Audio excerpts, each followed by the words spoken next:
Welcome to the Growth Plus Exit podcast, where owners of privately held middle market companies talk about founding, scaling, and exiting their businesses successfully. Learn how to maximize and monetize your business on your own terms. Let's get started.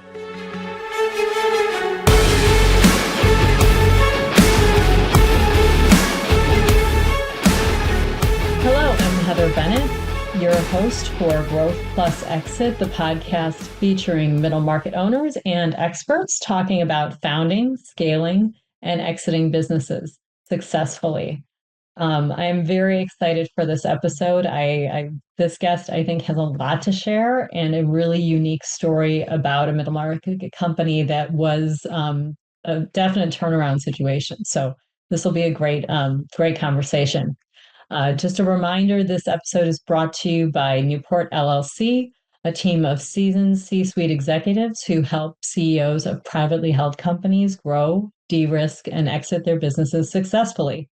To learn more about us, visit our website at www.newportllc.com, and all this information will be, of course, shared in the show notes. Before introducing today's guest, I wanted to give a big thank you to Susan Kearney for recommending Kevin as a guest, specifically about his experience as a CEO. So Kevin is an experienced CEO, CFO, COO, and board member. He is also a partner with Newport.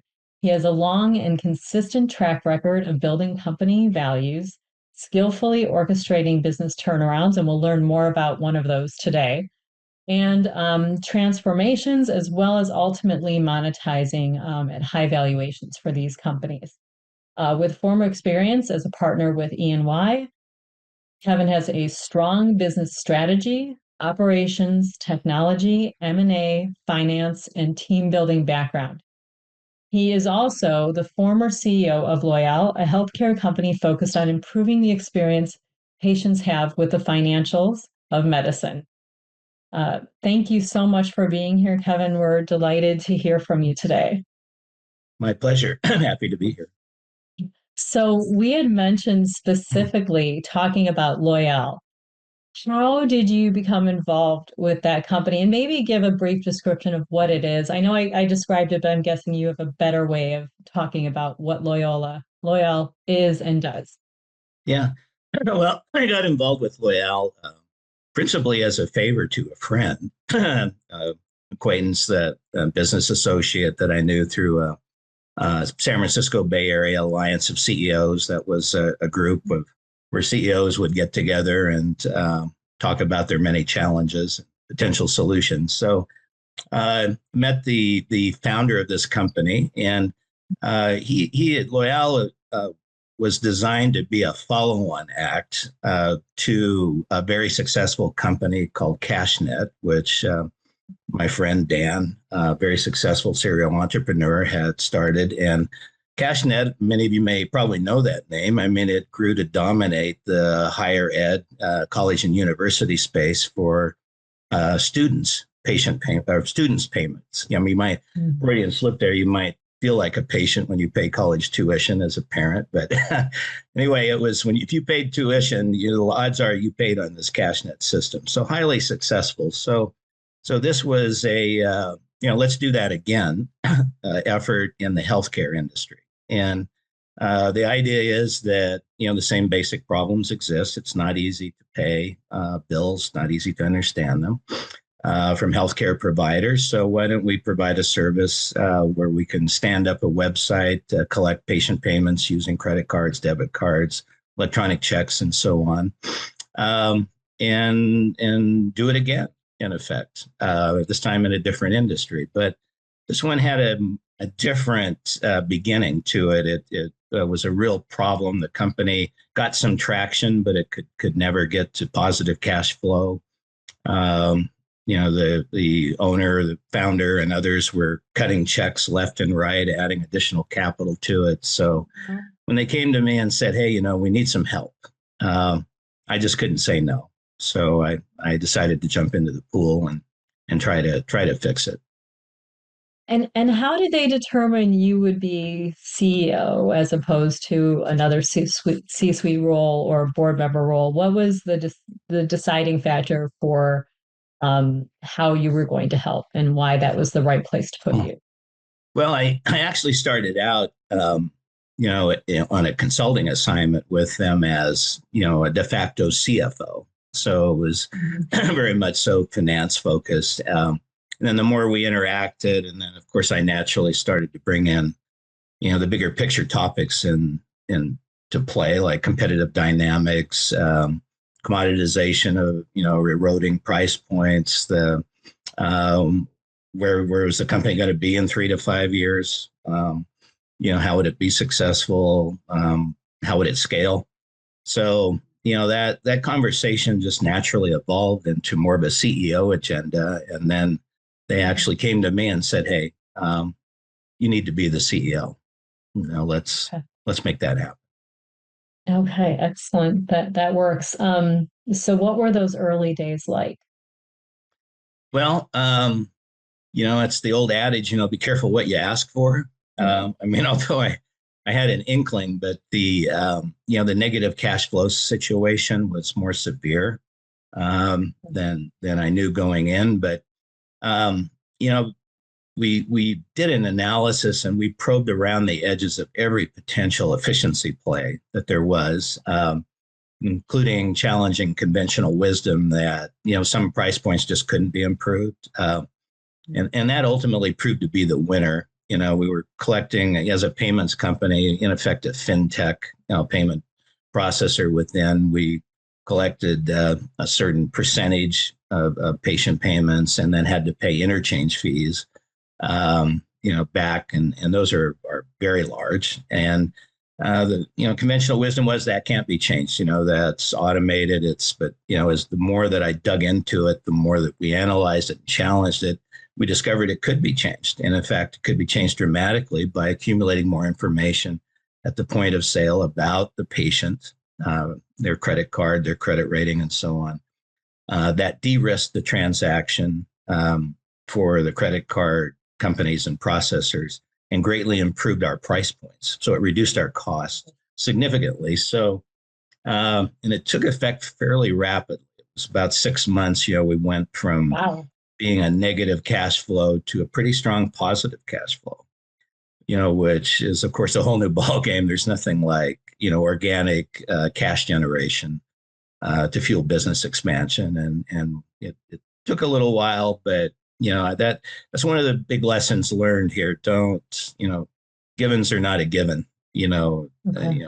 until, you challenge them. And most of the time there's room for improvement.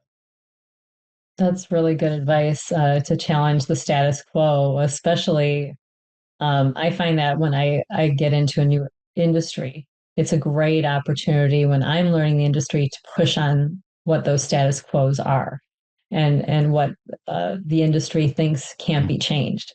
It's the perfect time to do that. So you're really smart to do that. You and your team on the onset to really push back and say, wait a minute, we can't just assume this is the way it's going to look going forward.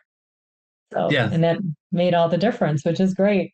Um, so once you did this amazing financial turnaround, and that's such a short time period to be able to do something so dramatic, it's very impressive. What came next for the Well, company?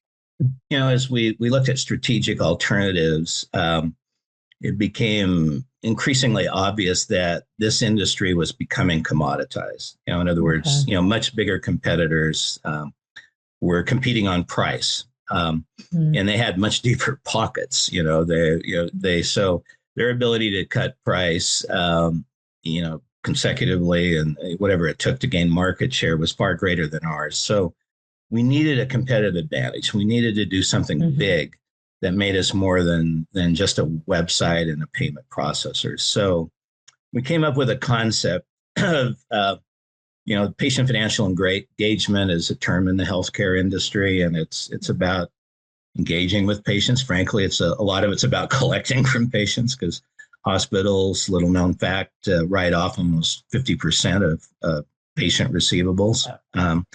But also to maintain their trust and loyalty. I mean, it's one of the dichotomies of a healthcare.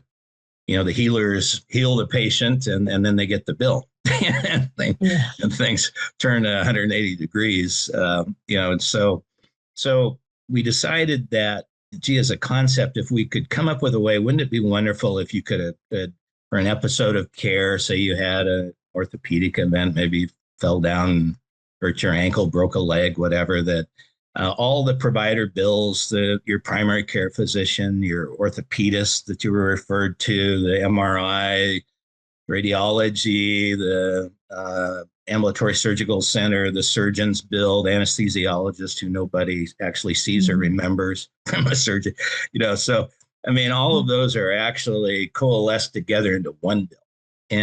And we had a highly intelligent system that could interact with you. It's, Heather Bennett as Heather Bennett. It knows enough about you.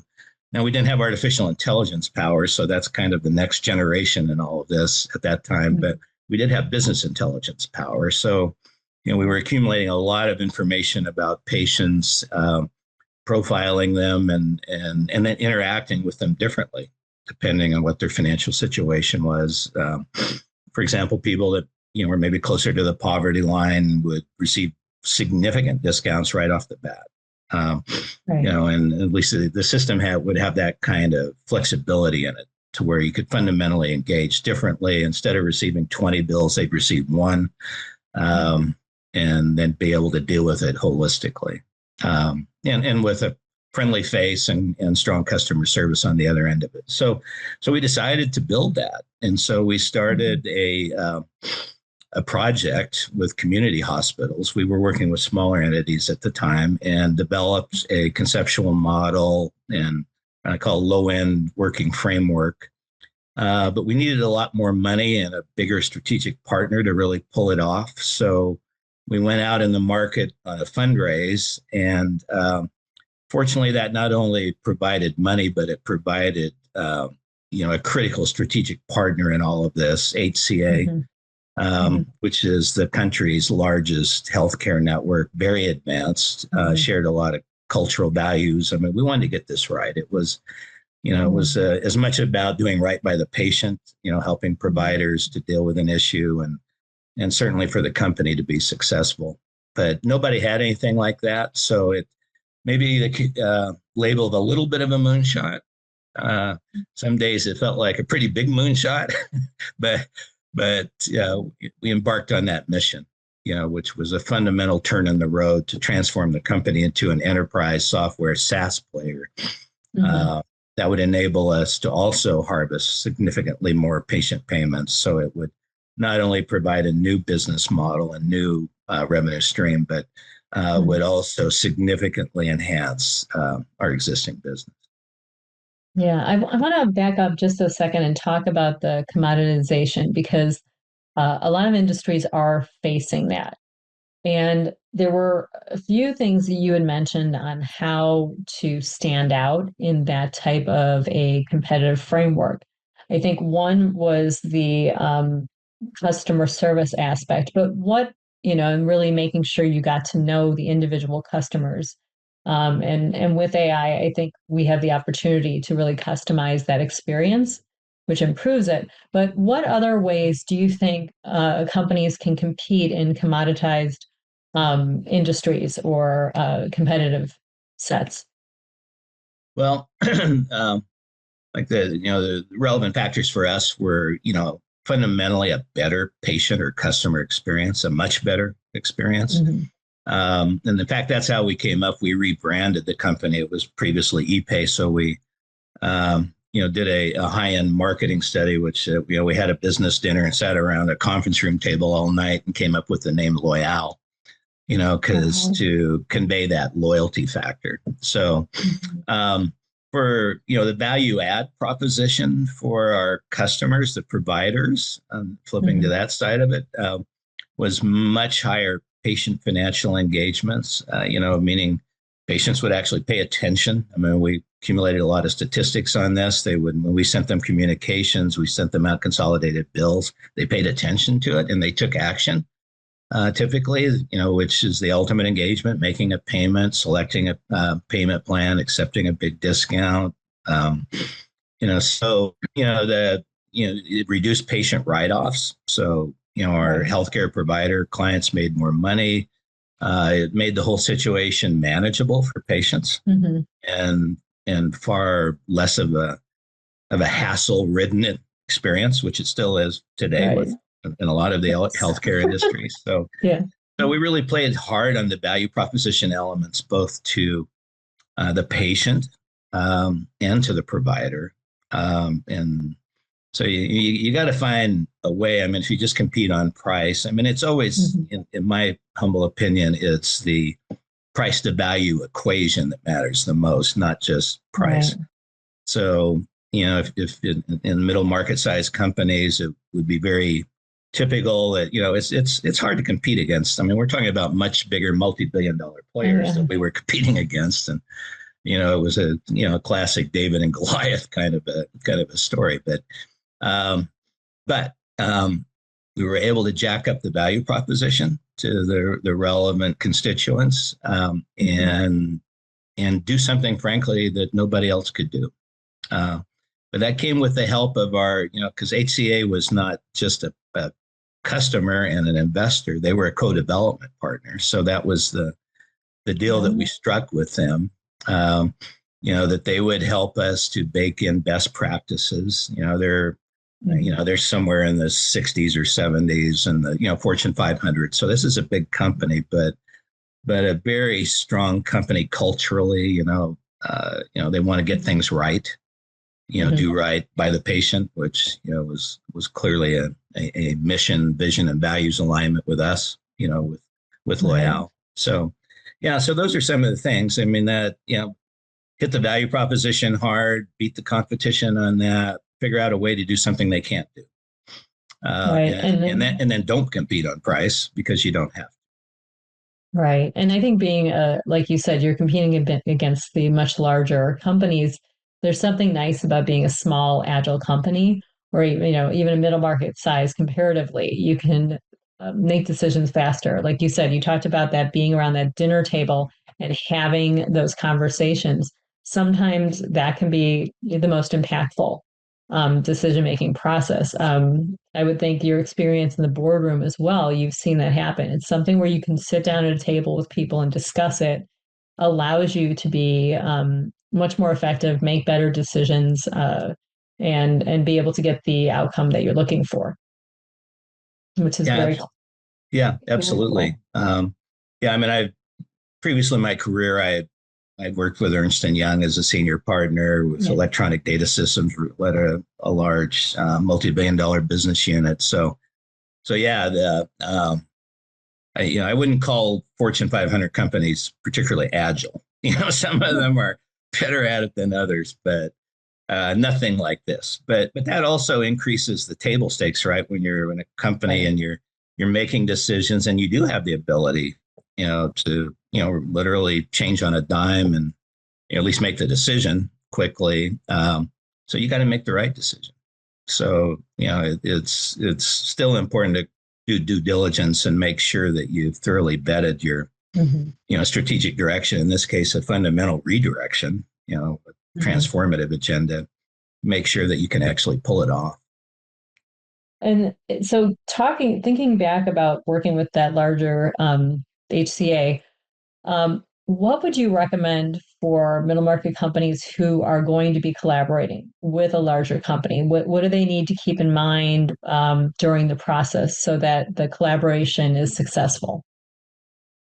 Well, my first bit of advice is don't hesitate for a second about interacting with a very large company. I mean, I even encountered a little bit of this on Loyale. It was like, oh my God, can we handle this? Can we deal with, we'd show up for a meeting and there'd be 3 or 4 of us, and there could literally be, with IT groups involved, 50 or more of HCA. I mean, you're seriously outgunned in terms of number of people, but it meant you had to come to the meetings prepared. So you got to do your homework in advance. You need to do some homework on the company you're interacting with, understanding what problems are.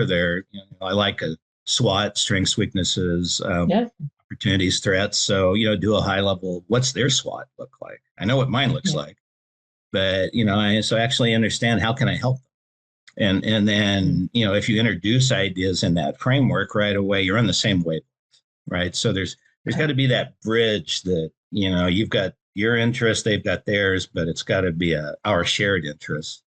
So learn how to be a good partner for them, and generally that works in reverse automatically. The other thing is be careful what you sign up for, because your to-do list can quickly become overwhelming. Like we had development. I mean, we got tremendous ideas, and baked them into this enterprise software, patient financial engagement, really cutting edge stuff, but it required a lot of uh, technological acumen and implementation skills and capability, and just a lot of work.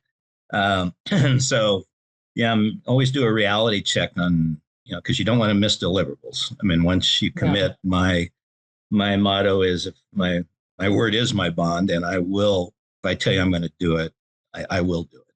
And so don't fall into the trap of becoming overwhelmed. Be honest. And that's part of an honest dialogue with a partner like that. In the end, they're people. We're all people. And I know that sounds corny, but they are, and so treat them as such, and be honest and forthright, and perform, of course. And if you have problems, don't hesitate in a skillful way to air them out, and then typically they'll help you to find answers. So, but by all means do it. I mean, that was the big turning point in our trajectory. It was, we went from what I call lower left quadrant, smaller markets, commoditization, to high end enterprise, largest healthcare networks as customers and targets. And very little commoditization, ability to price fairly. Nice. And then, as part of that process, you talked about the two cultures being aligned. What do you do to evaluate culture when you're working with a new company, when you're working with a new client, when you're trying to bridge the gap in an industry between multiple partners? How do you evaluate and maybe describe those cultures to see where a good fit is? Yeah. Well, that story with HCA had an interesting beginning. We had hired an investment banker. We were doing what it would be the equivalent of a Series A fundraise for the first time external investors, and so HCA popped up. And I happened to be in Orlando at a business convention with one of our customers, and they stuck me in one of the old Disney hotels, and I was out by the pool, and there, it was springtime. I think it was spring break, and there were a bazillion kids running around and screaming. And I had to do the web meeting, the introductory meeting with them, in my computer in my hotel room, with all that noise in the background and a weak Wi-Fi signal to boot. But gosh. Yeah, and so I just explained to them, look, here, this is my circumstance. So you might hear some kids going down the slide, but right away, they interacted positively with me. We started talking about our families, and so I think it's important to take the time to interact with somebody up front personally. Get to know them as individuals, because that enables the more candid business discussions and sharing, and where you really understand the culture, the values of a potential business partner. And then I like to have a series of, just natural flow conversations, tell me about some of the people we interacted with were extremely, well up the food chain, senior executives. So tell me about the board meetings. What are they like? How do you guys deal with contentious issues, and so on? So, you learn a lot about a company, anyone really, individual, company, any entity, about, how do they deal with adversity, challenges, what is their vision? I mean, nobody can be complacent with where they're at today. It doesn't make any difference who you are. I mean, NVIDIA, you better not, I mean, better not stand still, because surely tomorrow things are going to be radically different and they could be out of business. I mean, that's the world, business world we live in. So you don't take it to chance. I mean, actually go through a process, know the people, have some questions that open up to you. Hey, this is who I'm dealing with. This is their culture. This is, the type of organization it is. And then have a gut check. Is that a good fit? I mean, fortunately, this was like a match made in heaven. I mean, we were, even though we were at opposite ends of the spectrum, size-wise, culturally, we were highly compatible. Wonderful. No, that's the really good things to keep in mind. As you said before, business is really people working with people, and you need to focus on that first and foremost before all the business gets done. Well, big companies in particular, remember they're like, turning around a very large ship, or, something that, it takes a long time. They're looking for innovation. If anything, that might be a weakness of theirs, despite all the money. I mean, they have vested interests, their technology, they've got multiple business units, global presence. They got a lot of things that are good, but they also are an impediment to change, to innovation. So that's a really strong value proposition that a smaller middle market sized company can bring. But you got to make sure you got that idea with the real kernel of an innovative spark to make it happen. So at the end of all of this, there was an exit. Can you talk about the decision the decision making, maybe like behind the scenes in the boardroom, like what was going on to make that decision? Well, we successfully went through the transformation. We implemented some very large healthcare networks, and sure enough, we started to get copycat competition. Although this wasn't that easy to copy, there's a pretty good competitive mode around it. But you could see that the days for this were, they were finite, and we were going to have to do another next level. And in order to do that, it was going to require a lot of money, and so we went through an exercise, and we looked at the market, which was pretty strong, in terms of financial values and multiples. I have a lot of acquaintances in the investment banking community, and, people that I value and trust to tell me the truth. So it was a pretty good time financially to monetize, to exit. Company was, getting good competitive traction in the new markets with enterprise software, next generation. And that's critical, by the way. And when you're looking to get an up valuation, and, it's the old proof of the pudding's in the eating. So you can't just talk about potential, future revenues. You need to actually be starting to realize them. We looked at the size of the fundraise and the sources of capital and valuation, and concluded that would be a highly dilutive event, so we didn't have a lot of dilution on the cap table. So, exit is a very personal thing, when you look at it from that standpoint. And we had, some compensation plans and so on, where there were a number of people that would participate, where this would be a life-changing event for them, to cash in. So, we struggled with this for, I'd say, 6 months. And then we decided, what, this is the time. This is the time to do it.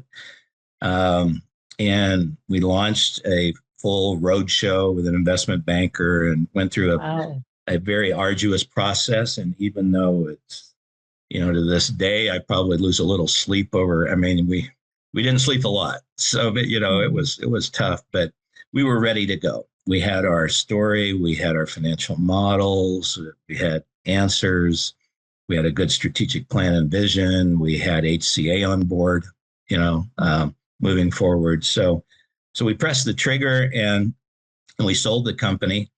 And even that was an interesting twist at the end. We sold in February of 2020, and So I stayed up literally. I mean, the thing that you learn with financial, we were selling to a strategic that was backed by a $20 billion Chicago-based private equity fund that was very good at skillful negotiation and renegotiation. So be ready for that, and so that you don't have to cave on your ultimate purchase price. But so I stayed up 48 hours immediately before, just going back and forth on every issue, including go forward. We helped out afterwards, and we stayed on as executives, and actually that was a very good experience in the post acquisition environment. But we closed that deal at midnight on effectively on February 28th, and the very next day, March 1st, was the day that COVID became a global threat that everybody acknowledged, and the market started to crash, and our valuation would have been much lower. So I guess that's where the old saying, I'd rather be lucky than good. But there was always something. So that would be another thing I would tell people, there was something that was telling all of us to, it's important to do this now. We could have drug it out. We could have stopped. We could have said, no, we're going to negotiate a little bit more. And that would have been a horrible decision in retrospect. But get ready for that. And that final stretch run, as Yogi Berra used to say, it ain't over till it's over. So until the money is literally being transferred, you've got to stay on top of the deal and work it to completion. Unfortunately, we had a very strong professional team with a lot of experience. Yeah, and I've found that having that strong team around you during the process and really the right people advising you is absolutely vital. I love your expression. The expression I use is success is where hustle meets luck, because you can do everything and prepare everything, but if you don't have that one moment of luck to really push it over the finish line, that's really what gets you those great successes. What a great story. What a wonderful success. And I love that you talked about the post transaction as well. And I know that's always part of the negotiations of the transaction is how long the leadership team or the key employees are going to stay. Is there anything that middle market companies should keep in mind about that, like really writing in how that post transaction is going to look like? Yeah, it was interesting because I used to run a large mergers and acquisitions practice at Ernst and Young, and I built a whole practice that was based on post-merger integration and the fact that so many deals fall apart. The wheels fall off. The pre-deal thesis. This is why we're doing this. The synergies, infamous synergies list. They're not realized because customers leave. The wrong technologies are selected as survivors for the wrong reasons. Politics and jobs comes into play, and so on. So, what we wanted to do, and it was the right thing to do for us and the acquire, was to we had a lot of deals that were in flight, and to have us just leave would have been highly disruptive. Technology upgrades, the relationship with HCA and other strategics that we had picked up along the way, and frankly, the future of our people. Our Loyale colleagues, that it was important to me that those that were staying on with, the surviving entity, that they landed in a great place, and they did, but because we were still there and participating in all of those decisions, including the go forward technologies, because that's one of the classic battlegrounds, in post merger integration, that the technologists and they see their jobs are tied to, well, is it revenue cycle system A or B, and certain people are tied to A and other people are tied to B, and so it is an important decision, important to get the business decision right, but there's a people decision that in effect is made also. And if you're a smaller entity being acquired by a bigger one, you got to speak up, right? You've got to go through that process and make sure that a fair airing occurs and that the right decision is made. And it was. and that was, so that's where a lot of middle market, smaller, your colleagues, your employees, they're your friends also, right? Right. It is personal, and you want them to have great opportunities going forward. You don't want them to be redeployed and axed because it didn't go so good, which is the norm, frankly. But this one went great. That business is in the fast lane, accelerating growth even more so than ever with the business models that we put in place, the people that we put in place. So it's very rewarding. The money's great, but that part of it, frankly, is just as rewarding or more so. Wonderful. Knowing that you help people that matter to you. That's great. This is just such a good story and such a good success.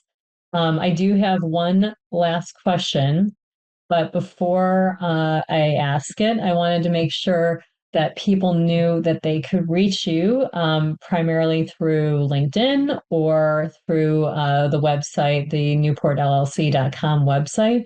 Um, so very quickly, having gone through this, and especially with your experience in M&A and at E&Y and with other companies, what has this taught you about the life cycle of middle market businesses from founding to exit? Like what are some big overarching lessons for middle market companies as they think about starting and then what the eventual end or next phase will be?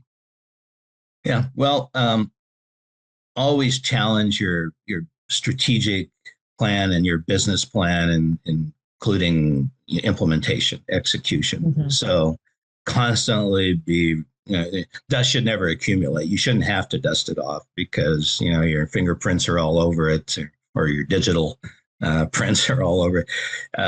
Because this is such a fast moving business environment. I'm involved now.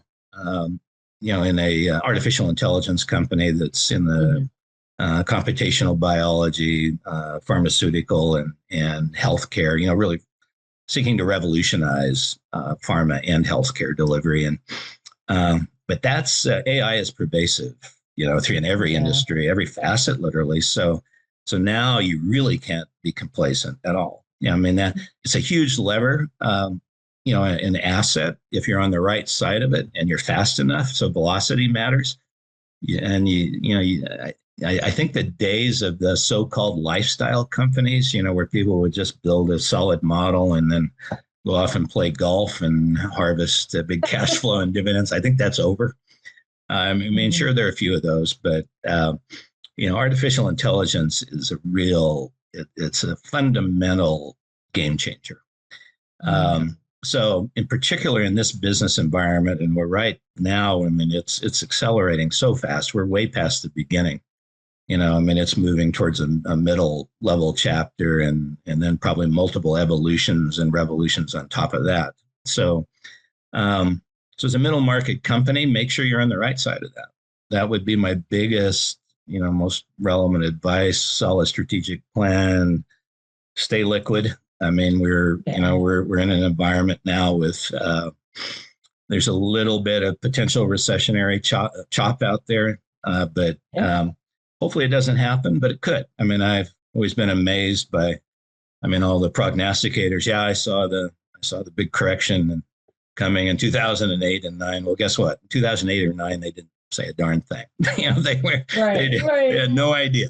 Hindsight is 20/20, but it's more about foresight now. And make sure that biggest advice: make sure artificial intelligence is part of your game plan. It can be a tremendous lever for or against you. So, strongly recommend you make it an asset. Excellent advice, Kevin. I can't thank you enough. I have so many more. I keep writing questions. So we'll have to talk offline sometime. There's so much more I want to hear about this story.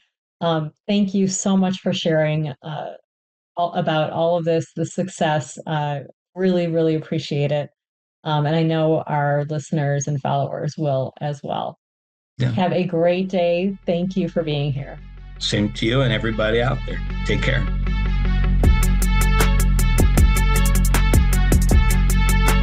Thank you for listening to the Growth Plus Exit podcast, sponsored by Newport, a unique national business advisory firm. If you enjoyed this show, be sure to share, like, and subscribe for future episodes.